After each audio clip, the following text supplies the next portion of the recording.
I mean, like, I don't Yes, think yes. there's any Yes, I reason can to. argue. Yes, I can Well, argue. I don't think there's any reason to get into arguments with flat earthers. Sure Like, there is. It can be entertaining and it can be instructive to you. ugh, I don't know. I think about arguing with flat earthers is kind of like arguing with, like, a 3-year-old. It's just, It's no different Such a than mood. arguing with creationists. It's the same. It's the same. It's the same arguments. Just different subject matter. I find it hard to be convinced these people even believe these things. yeah. They do. Uh, Same. they do. Quite a lot of them are full of shit. There are a variety of pose, and there are con artists who are using stupid people to promote, to basically to suck money out of them with Patreon. But there is a core of people who are hyper religious, hyper fundamentalist. They read their Bible. It says the earth is flat, and so they need somebody to tell them that their Bible is true. It's mostly religious. And then there are a few people who are just extraordinarily paranoid. I mean, clinically paranoid. And they've been sucked into the conspiracy theory universe. And this is another of the conspiracies that they believe in. You heard of a documentary that just came out called Out of Shadow? Not that one, but there was another one on Netflix about the flat It's Earth that was very good. well, this one is like it's just like a full blown conspiracy theorist wet dream documentary, and some guy on my Instagram was trying to tell all his followers to go watch it, and it just interviews this lady that still believes in the Pizzagate stuff, and she thinks that celebrities are taking adrenochrome or whatever out of the pituitary gland of tortured children, like really crazy shit. Oh, that was on. There was a TV Fringe. The TV show Fringe did an episode about that, where they go and get the adrenal glands and they create a serum to like make you youthful or something like that. Had to do with like the pituitary action or something like that. Who is the rich guy that he also happens to be gay who literally buys young blood from young men and young people because he thinks it rejuvenates him, his youth. Kevin Spacey? No, not him. He was the one that sued Gawker about the and put them out of business. Starts with a TH. Peter Thiel, isn't it? Peter Thiel. I don't know who that is. Why does that name sound real familiar and not for that? He's the founder of PayPal. Yeah, Peter Yeah. Thiel. Yeah. He believes that if you get plasma from young people and when you're older, then it keeps you youthful. He's literally a vampire. He's literally a vampire. That's probably more scientifically sound than believing the Earth is flat. I doubt it is actually sound, but I was wondering. Well, more sound than believing the Earth is flat. I don't think wrong arguments have degrees. If I remember correctly, the blood or the plasma had to deal with the presence, like young blood has to deal with the presence of like native human growth hormones or something like that. I had questions about. I wanted to ask JHC if he was available. Emotionally available? Almost certainly not. No, intellectually. I don't care about your emotions. Oof. Oh, Oof. bummer. Oh, What can I do you for? you're a moral relativist. Kind of, yeah. How do you deal with? There's a number of objections to moral relativism that seem to me to be pretty severe.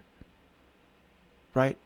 So I was just wondering how you deal with those, and why you don't choose instead, like virtue ethics or something else, because it seems to me that the objections are pretty difficult to get around. Mainly that you just, it doesn't really seem to track on what people think morality is. It's not really a cognitive activity, but people really think that it is. So I don't see the force of the argument for moral relativism.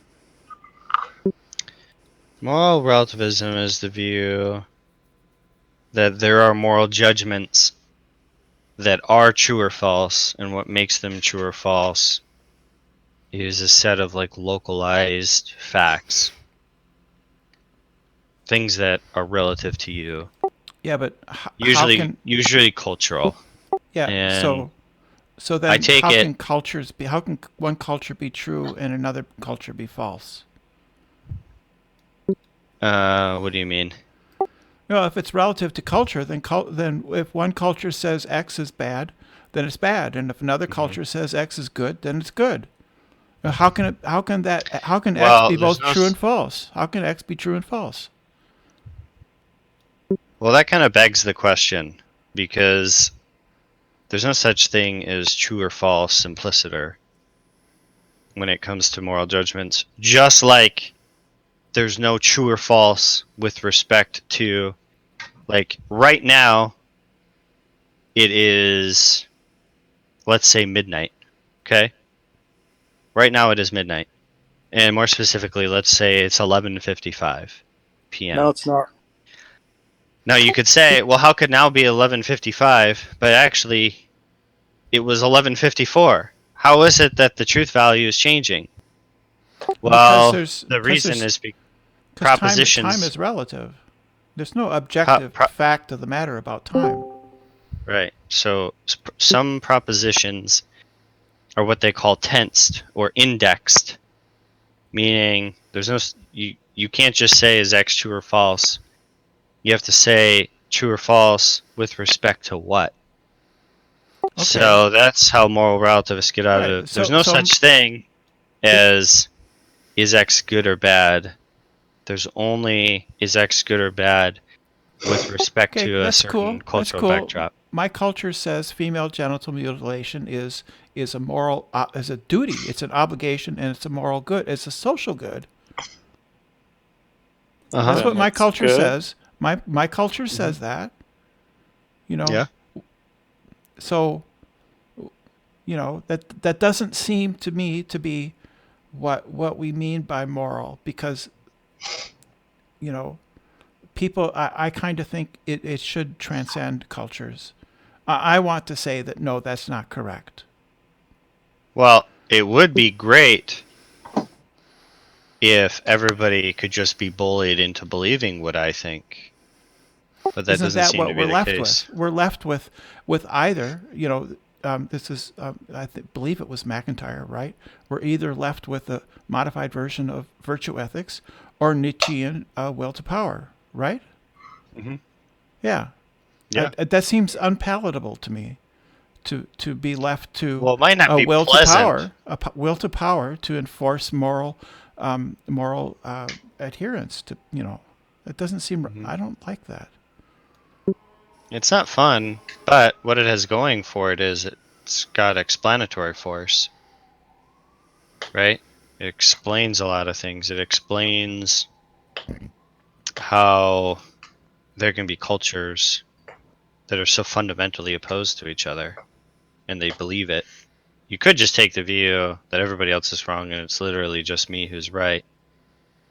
But the nice thing about understanding it in the indexed way, where you can really only make sense of these claims, is by understanding psychology and cultural practices.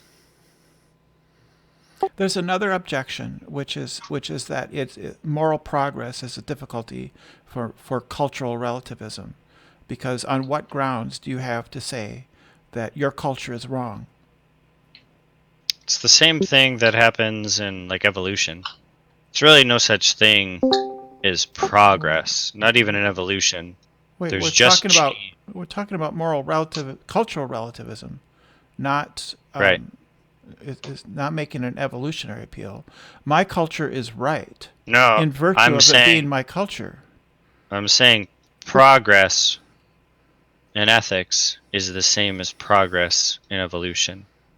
It's not trending towards something at all. It's change, and that's it. I'm not sure I understand that. I'll have to think about it. Well, It means is that there's no evolution goal. is evolution progressing towards something? No, it isn't. Right. It's not progressing at all, right? Correct. Right. So that's what a moral relativist would say. Yeah, There you seem isn't to there isn't restrict. moral progress. Yeah, it There's has no. just It there's just change. evolution. Yeah, evolution. The mechanism of evolution does not have any sort of like goals or teleology involved.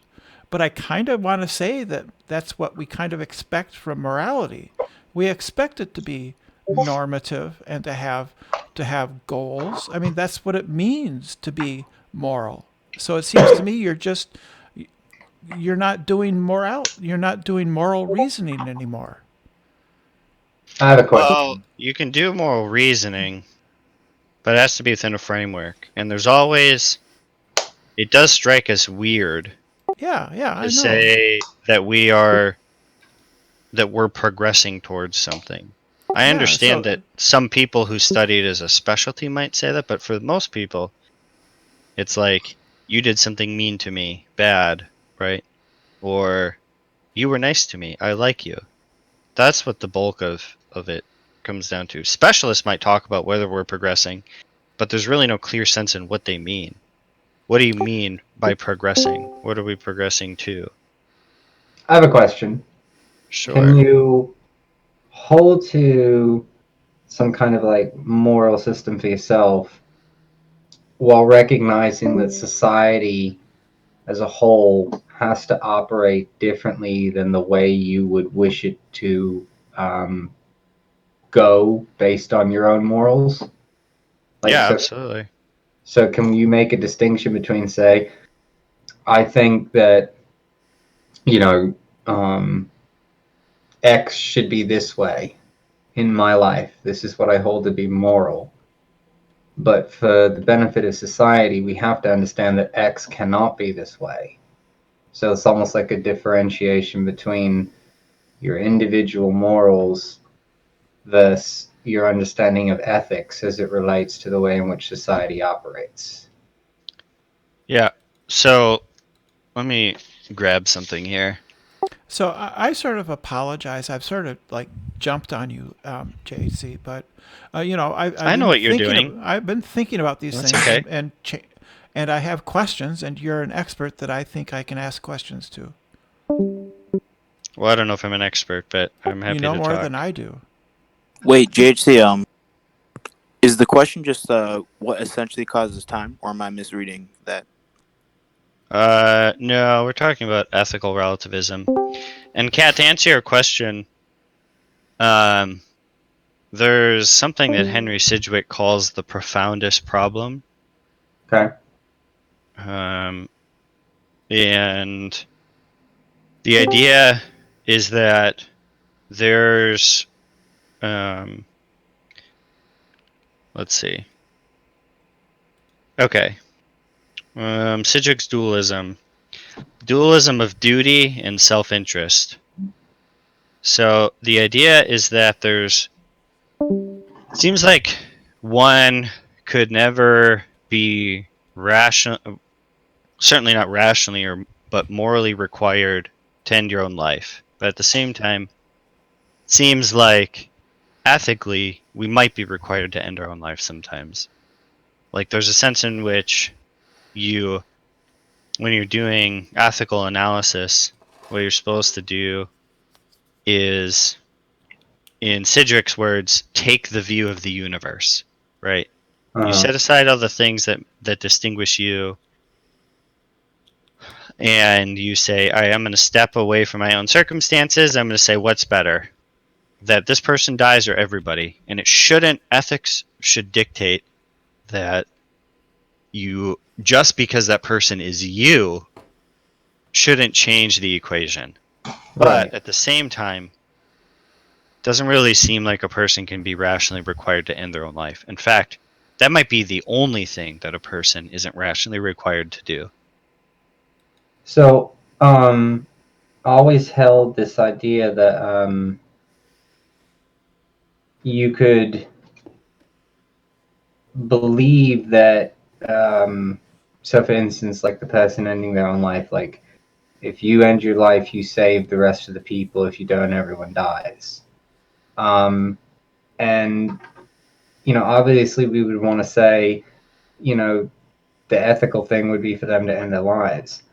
But I've also had this idea in my head that you can have a situation in which there are no moral options based on the way you understand morality. So, for instance, if you held to the opinion that killing is always wrong in any circumstance, then you're presented with a position where, if you don't kill one person, everybody dies. That pragmatically you understand that you're going to kill that person, but you still understand that it is a moral wrong based on the way you understand morality. Yeah, well, if what we're doing is we're hinting at another option, which is it would be better as if nobody had to die. And since that's better, and since the option of killing one person so that everybody doesn't die is not as better, right, then it's somehow worser. And therefore, the worser is always less good or involves some amount of wrong than the Right. most good. So there is a sense, but I will try to carefully make the point that I think this is a fragment or side effect of the way people typically speak, and not necessarily something about metaethics. We all agree on the facts that a person. Well, we all agree on the facts that it's better that nobody dies. It's better that one person dies than a billion, and the worst of these options is that everybody dies or a billion people die or whatever.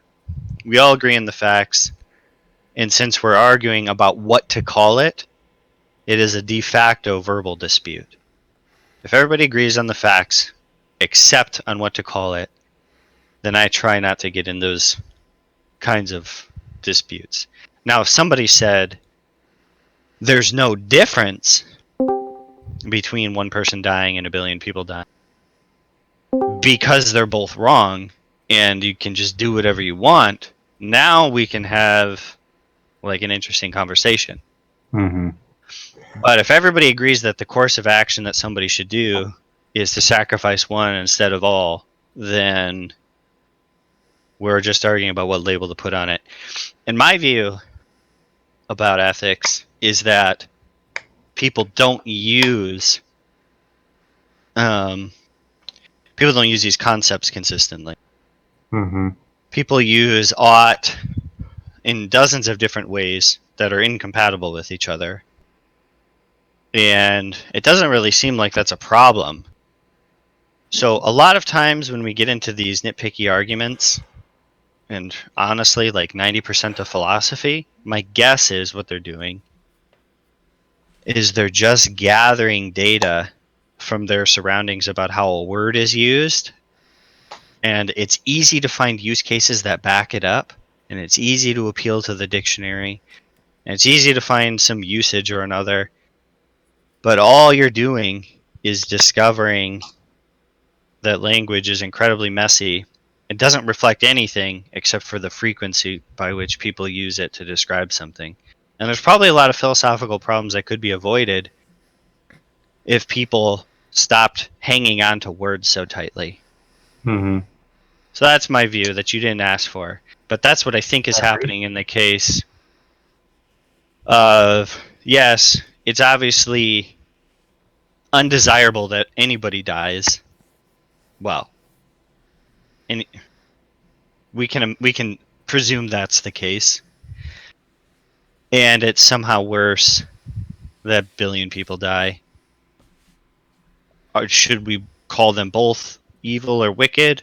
Should we only save that for the worst option out of all available? Doesn't really matter to me. That's conceptual engineering.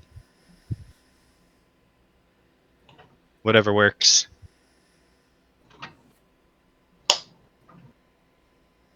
God, my favorite new topic is to just read about the incredible intelligence of slime every day. These slime molds. Do you know that slime molds can keep? Did you know that slime molds can keep time, JHC? They can keep No. time.